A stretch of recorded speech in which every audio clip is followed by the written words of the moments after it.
The Good Brown Earth by Kathy Henderson.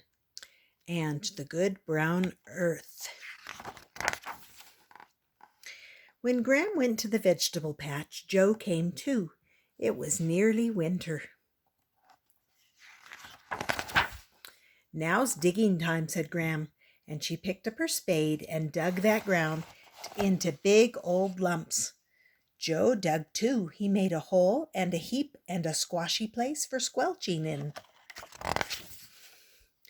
And the good brown earth got on with doing what the good brown earth does best.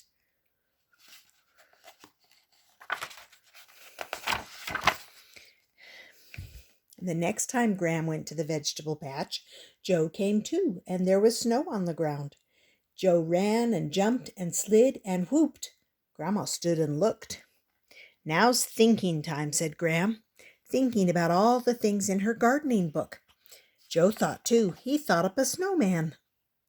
See, that snowman's got a hat just like Gram.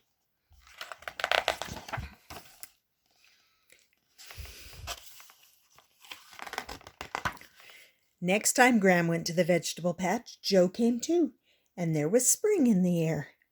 "Now's planting time," said Gram, and she raked out the loose earth, smooth as breadcrumbs, and planted seeds in long, straight rows. Joe planted too, lots of seeds, here, there, and who knows where.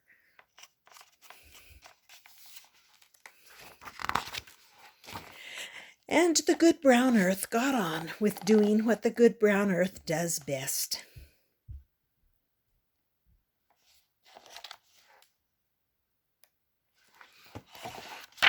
Next time Gram went to the vegetable patch, Joe came too, and the birds were singing, the trees were flowering, and the rain and the sun were chasing each other across the sky. "Now's watching time," said Gram, keeping an eye on those hungry birds, and she made a scarecrow and stuck it in the ground. Joe watched too. "Gram, Gram," he shouted, "there are green spikes coming up." See those green spikes? Whoop. There we go. Look at those green spikes coming up. And there's Gram putting up her scarecrow. Next time Gram and Joe went to the vegetable patch, it was green all over. "Now's weeding time," said Gram, and she picked up her long-handled hoe and grubbed up all those weeds between her vegetable rows. Joe pulled up a few weeds too. At least he hoped they were weeds. Then he rolled in the long grass and sang. See, there he is singing in the grass.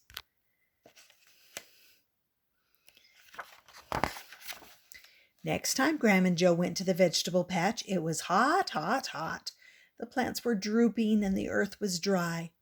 "Uh-oh," said Gram, "now's watering time." And she hooked up the hose to the old tap and ran it on the plants, sweet as rain.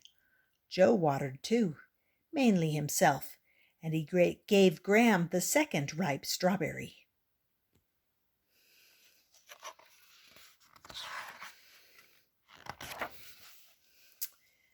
Soon Joe's ma and pa took a whole family to the beach, and Gram and Joe went too.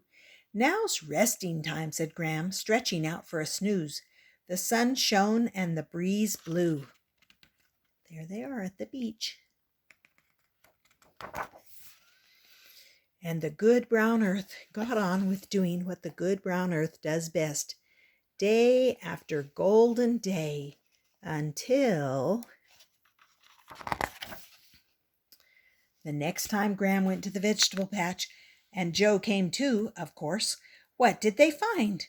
Oh, wow, oh, wow, oh, wow! There were Gram's plants standing tall and ripe and lush. Oh, look at them.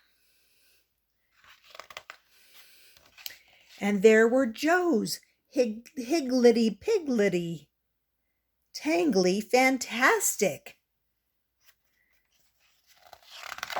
Look at those. Ooh, look at those strawberries. Tomatoes. See the tomatoes. Cherry tomatoes. Those look good. And the pumpkin. Joe jumped up and down and hugged and hugged and hugged his own Gram tight.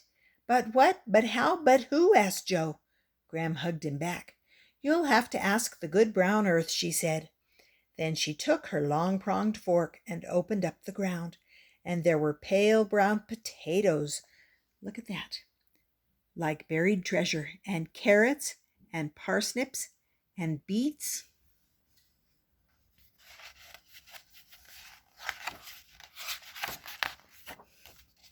Now's gathering time, said Gram, filling her basket, and she gathered, and Joe gathered too, beans and greens, ladybugs and grasshoppers, dandelions and fat tomatoes, and he ate so many blackberries that purple juice ran down his chin. And when they'd finished gathering, Gram and Joe loaded up the wheelbarrow and set off home, ready for feasting time. Look at all those things they're gathering. And the good brown earth got on with doing what the good brown earth does best. And that's it. Hope you liked that one.